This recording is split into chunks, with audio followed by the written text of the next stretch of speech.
Во недела пред почетокот на велигденските пости македонскиот народ го празнува христијанскиот празник Прочка, ден кога христијаните си ги опростуваат гревовите.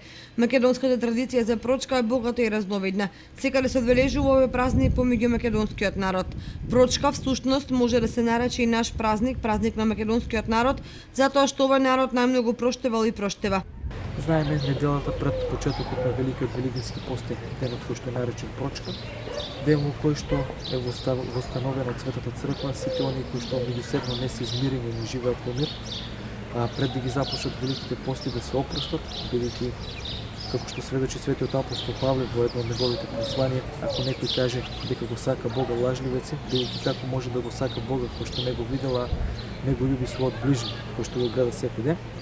Така сите оние кои што сакаат да достигнат до пристапот кон светиот пат и робот кон светата тајна причест, најпрво должни се да се измират со сите оние со кои што не живеат во мир, а подоцна откако нели со преку исповед, преку покаяние, откако ќе добијат благослов од духовникот, да пристапат и да се причестат. Значи апелираме причестувањето да не биде како некоја традиција, како некој адет разбрано, туку доколку пристапуваме да пристапиме вистински, светотајнски, евхаристиски, како што пропишува Светата Црква.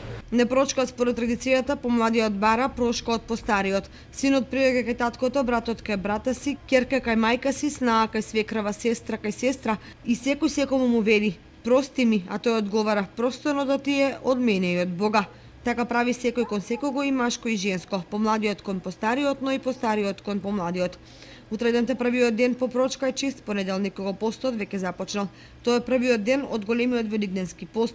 Чист понеделник е така именуван затоа што започнува нашето очистување со постот духовно и телесно.